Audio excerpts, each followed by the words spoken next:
Hi, everybody. BJ Lisco here from Youngstown Studio, welcoming you to this special edition of Behind the Scenes. In this Best Of episode, we're going to take a look back at a handful of area businesses that we've spotlighted recently on the show. Now, if you own a business or you know of a business that you think would make a good episode of Behind the Scenes, please get in touch with us here by emailing me at bjlisco@youngstownstudio.com. Enjoy the show. When you guys started, I mean, did you find that it was like that was an issue, as far as that was a wider issue, I guess, than you thought, as far as, adults with disabilities and sort of the opportunities that they have and some of the living situations? Did you find that was like a really widespread problem when you started? I think, our area was a little bit behind, but I say that in a good way. When I say behind, meaning, there were other areas in the state, the more populous counties, that had a lot more residential options for adults with disability. Here, we're so ethnic, and it's a beautiful ethnicity. There's so many different ethnicities, and it was just, culture. Folks with disabilities lived with us, good, bad, ugly, and that's the way it was.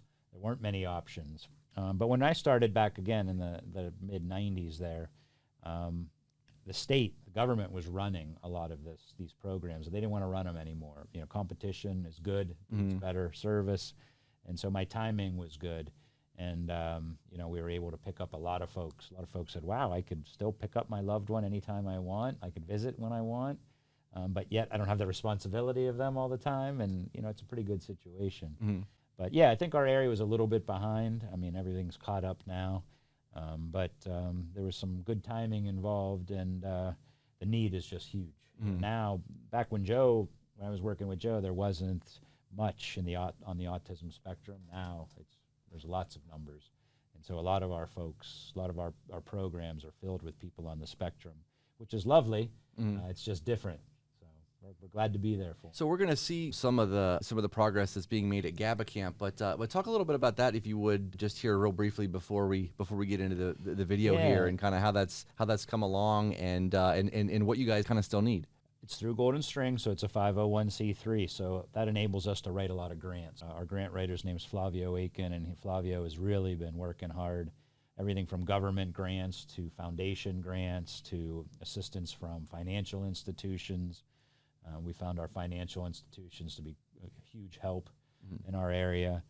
And just donations from individual people and corporations. There's just been, overwhelming support, which I'm, humbled by. Our goal, again, follows Mr. Joe Gallagher, and a lot of our folks with disabilities. They really don't have a vacation spot, or, the ones that live at home with their parents, the parents don't get a break, a lot. So this would be a campground that serves as a respite spot, and not just a campground. We've been using the word resort. Why can't, a camp be a resort for adults with disabilities? There aren't many of these that exist anywhere in the United States. So we've got big plans, and we've already been marketing it nationally. So we've had some interest from individuals and groups, and that's been exciting. It's something that I never really thought of. We have 5 cabins built. They're unfinished inside. I've been lobbying to the community, any trees, plants that people have, even in their own yards. We love the idea of incorporating things that are already established from other people into our world, into our campground. I'm sure there'll be other things that we collect, and as far as donations go, right now, we're looking for monetary donations. We have dreams of a swimming pool. We have a lodge to be built. There's a lot of infrastructure. We've already spent over $1 million on infrastructure. We have the 5 cabins that were sponsored by corporations or individuals. What a blessing.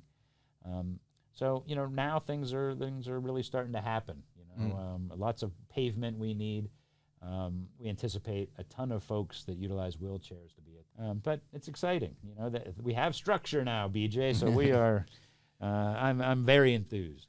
And here's our cabins. And you can see the outsides are almost complete. There's still some fascia work. That's the back door. That cabin right there will have a deck overlooking the lake here. And you can see there's our pond, lake.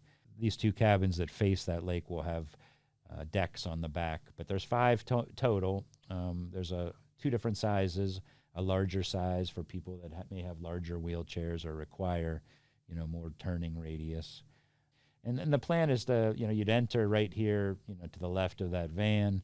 You drive up, past my detention pond, and we'll have a swimming pool, a lodge, an amphitheater, parking. And then someday we'd love to have equine therapy. We've graduated from the big alpacas, and we have donkeys over on the other side of that bridge. We would love to have horses, and having folks, that are physically disabled be able to ride those horses, obtain some peace from those horses. Mm-hmm. Here we go inside. This is one that has a larger footprint. As you walk in here, there'll be a table. Right there will be a little kitchenette behind, on the front end of that bathroom. The cabins will, serve, if it's somebody that has extreme behavioral, issues, he may be in there with one staff. But we could probably have, if it's a camping week for children, we probably could have 8 to 10, campers in there in bunk beds. So we're excited. And I do envision that. I think that it's not going to be solely a camp for adults with disabilities. I do think that there will be grief camps, children that have been exposed to grief, or children that have been exposed to violence of some sort. Maybe there'll be a special week just for those types of things. There might be weeks that are specific to a specific disability. I have a good friend, his name's Scotty, and he sits in a wheelchair, and he's smarter than I am, so he's just physically disabled, and he dreams of finding a mate. Well, maybe we have a Scotty Mincher week where we bring in, Scotty would love it if it was only women, but if we bring in men and women of the same disability type, maybe it'll be a special week for those folks that every year, that same week, they know that they could come to camp and we can support them with our own staff. This episode was brought to you by Youngstown Computer, the Valley's technology company. We appreciate the loyalty you all have shown to us over the years, and it's our promise to serve all of the technology needs of the Valley. Call 330-259-7278. We have both home and business services available, everything from repair, installations, and new equipment.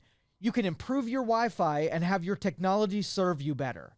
Call 330-259-7278, or you can schedule your appointment right now on youngstowncomputer.com and look for the red Book Now button. With us this week, we have Michael Wood from Trivia. Michael, thanks so much for coming down. No problem. Glad to be here. So if you would, Michael, give us a little bit of a background on kind of how Trivium came to be here in Youngstown, Ohio, and how you got involved. Yeah, so I'll tell the story about Trivium and then this location in Youngstown because it's a pretty cool one. Trivium as a whole is a global company, 60 locations, and almost on every continent pretty much. And we make metal packaging for aerosol products, food, beverage. These are the things that we do in Youngstown, and more broadly, metal packaging for primarily food, baby food. 60 locations. Now, Youngstown has a deeper history. This location used to be Exol. Trivium formed in 2019. The location in Exol has been there since 1993, so essentially 2 plants. And then the company's formed with a portion of Ardal and Exol to create one of the largest metal packaging companies in the world. So I've been there for about 5 years. Started off in the operation, now the plant manager. And it's a cool gig because you go to the store, you get to see what you make every day. Great people, and really great at innovating and making new things and new solutions for all different types of end uses. This is what you see when you walk into our first plant. This is just one line that's about a football field long, and that line right there is making cheese cans and a bunch of our team members. Printing operations, and we decorate, you're making metal packaging from a slug. That decorator is actually 30 years old. If you look at the placard on that, it actually says West Germany on it.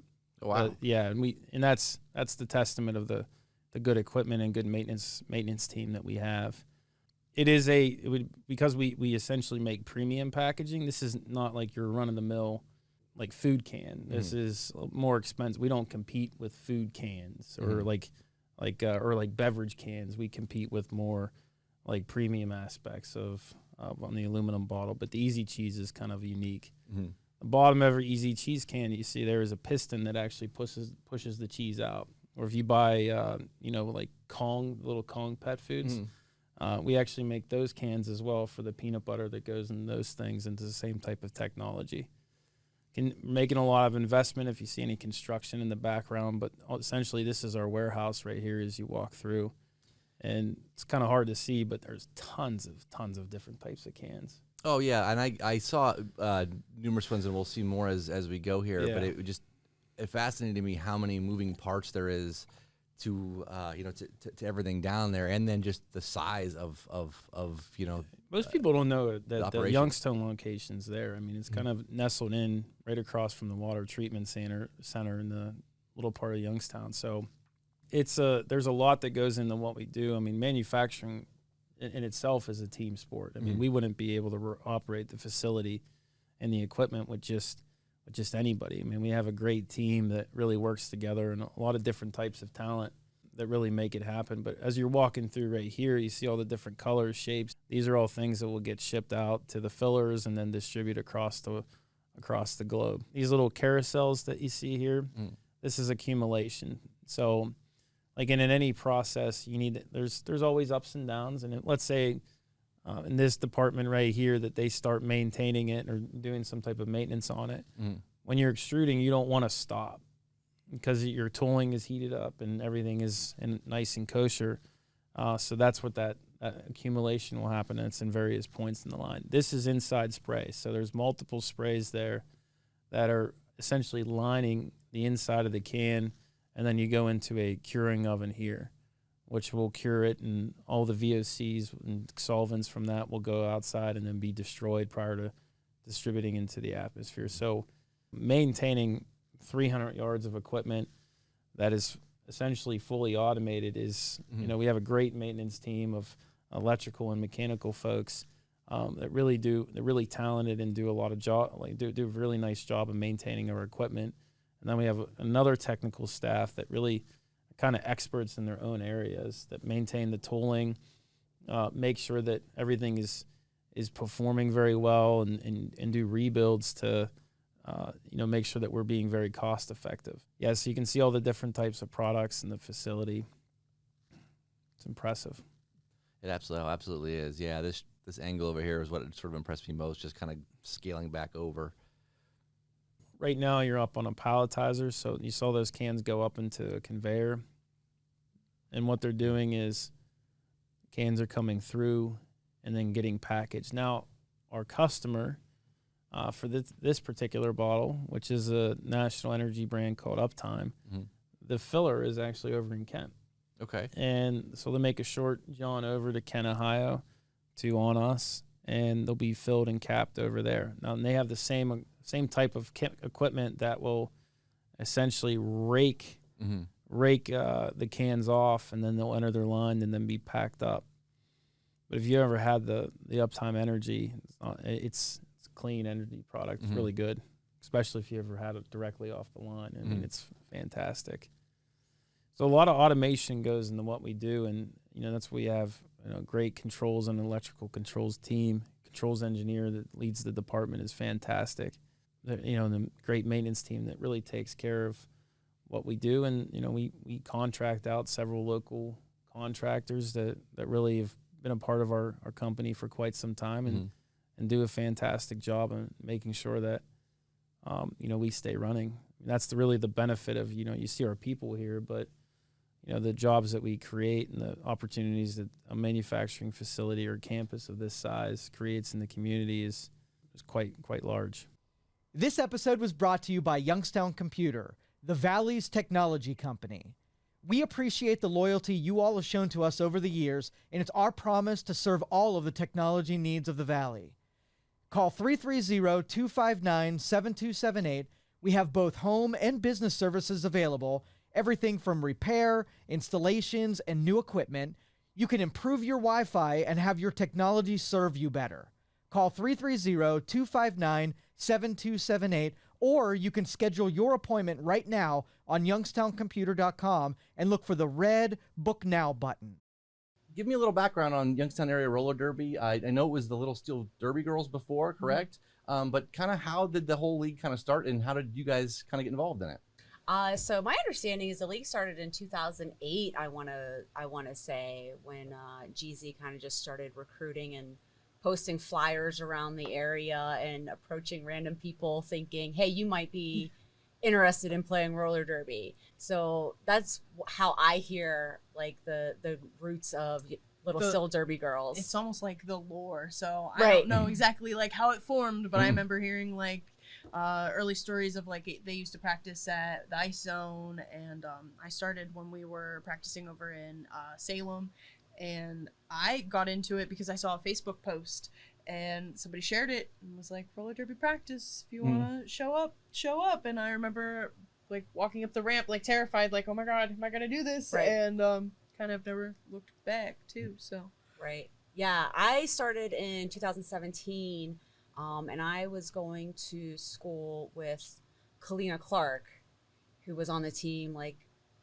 many, many, many years ago, and she had mentioned it, and I was like, oh, that's real, like around here? That's a real thing? So it took me some time to actually get into it because I was in college and working 2 jobs and like didn't have insurance and like all those kinds of things. So after I got my big girl job, I had insurance, I had the work schedule that I could make it work.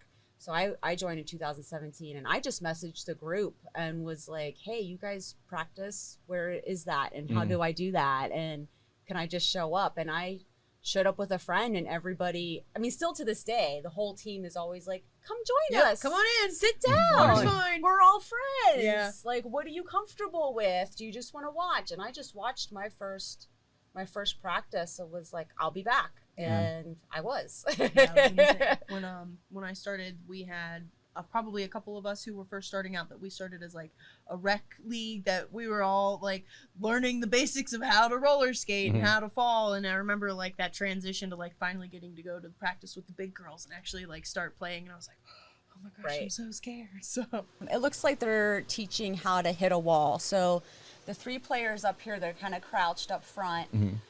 Cherry's showing how to hit that wall. So these 3 players are going to be blockers. you want to They're going to hold a jammer from getting through. So it looks like Cherry's going to show how to try to get through a wall a little bit. So she's coming up to the blockers, and she's going to try to get through that seam. And the blocker's job is just to keep her from getting through. And then so you see Shreddy, she was facing the opposite direction and kind of keeping both of her hands on either one of those skaters. We call that being the mom. And what she's doing is letting the 2 blockers who have their hips together know where their jammer is coming, and that she's either going to be trying to split the seam, like what she's doing right now. She's going to hit in between the 2 of them, or she'd keep eyes, like letting them know, like, oh, she's either going to go towards the inside, towards the end of the track, like she's kind of got her eyes looking that way, or she's going to go to the outside. And so your job as the mom is to let your skaters who are, their back is towards the jammer, which way do they need to get themselves across the track. Communication is key. If you're seeing what's going on, you want to communicate. Here we got Mad Splatters being the pivot, the mom of the blockers, and she's going to communicate verbally, also nonverbals. And K-Slay's trying to get through that wall. So even the blockers that are trying to hold her, they can communicate, hey, she's on me, or I feel her moving, or she's coming towards you. For somebody who doesn't know, how does scoring work in roller derby? So Malice Cooper here with the gray print tank top, she's going to be the jammer, and she would have a star on her helmet. And the way that she scores points is by passing the opposing members. So there, she just scored 3 points, getting through all 3 of them. Gotcha. I always explain, because I like to tell as many people as I can about roller derby usually. I like to explain it with my hands. So you have 4 blockers from each team on each hand, and you've got 2 jammers from each team. And what those 2 people who are jamming have to do is break through all 8 of these players and make a full loop around. On that second pass through, each person that they pass from the opposing team is a collected point. So that's why you're trying to break through these walls, is to once you pass somebody's hips, you're now a point scored. So how did you guys get involved in roller derby? What sort of put this on your radar? A friend of mine a long time ago, there was a rec league that Little Steel was putting on, and she's like, oh, come with me. And I'm like, okay, sure. She was nervous to go by herself. She hated it. I fell in love.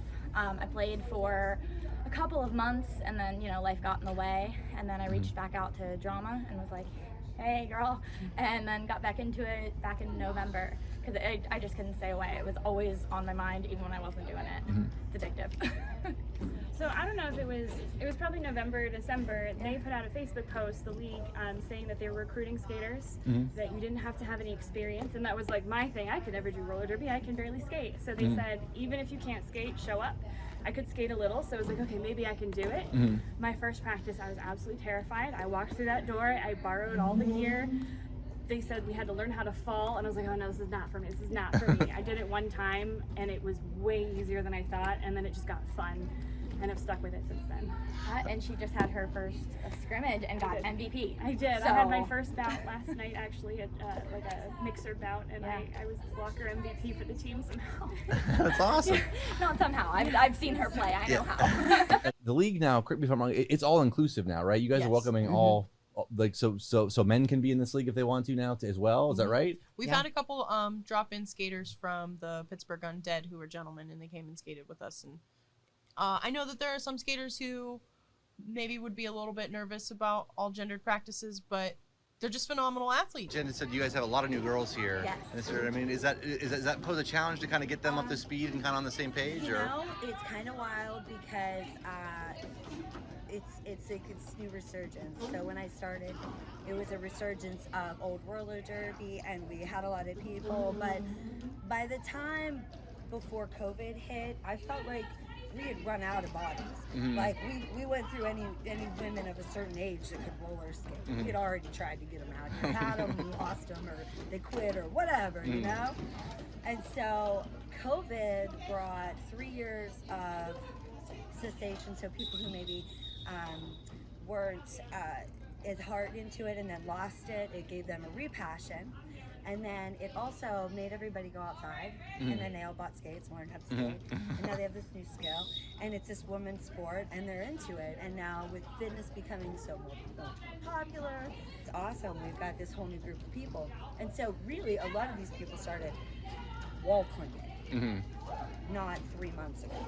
And they've come to this point where we have a really high-skilled group of skaters for when we started. So it's kind of nice. We started with a lot of very new people and then a lot of very old people. So the very old people, we were just excited to have new people with us, and we had a lot of sharers, carers. So it worked out really well. What do you love most about this? What do you love most about roller derby? Roller derby gave me a confidence that I didn't have. So I had started working out at the gym, and that was probably like 10, 12 years ago, and my life was changing. You know, I was hitting an age, I was like 30 years old, and I'd had a kid, but she was getting older. And it was a catalyst for great change. And getting here and learning to be really good at it, and having never done sports in my life, and then excelling at a sport, getting awards, and people like, you know, oh my God. So something I'd never experienced in my life. Never been picked first at a sport, and I get picked first. So that's pretty cool. Nice. I've never known this many people at once, you know what I mean, and kept close relationships with. So I think for me, it was the self-fulfillment. It came really from this. Youngstown Computer both has residential and commercial services, so if you need something with your computer, I want to free you up from having to worry about things that you shouldn't be worrying about. When you're ready to get in touch with us, you can find all of our information at youngstowncomputer.com.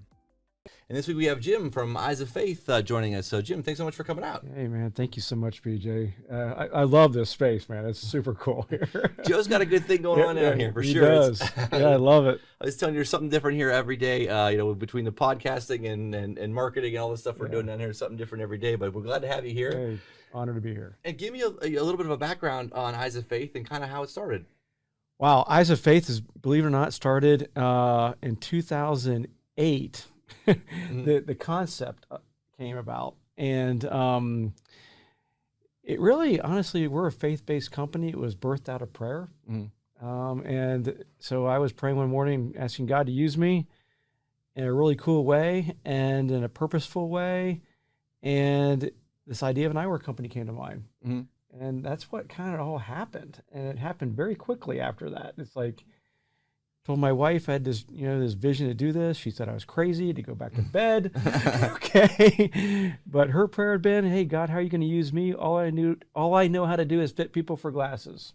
So we kind of came together on this project. And short stories, we flew out to Las Vegas. Literally, the thought came to me on a Sunday. We're in Las Vegas on Wednesday that week, checking out. It's called Vision Expo.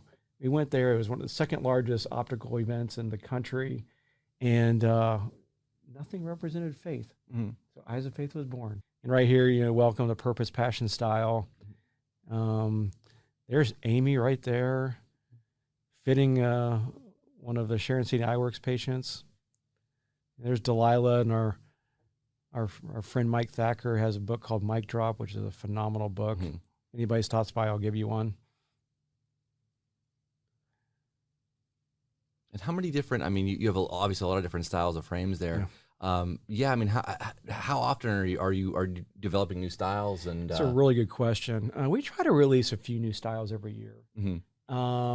It's a long process. It's an 18 to 24 month process just to release a style. So what we've been doing lately, and actually it's become very successful, is coming out with new colors with our top selling styles. And just keeping that a fresh approach to that. We do have some apparel as well.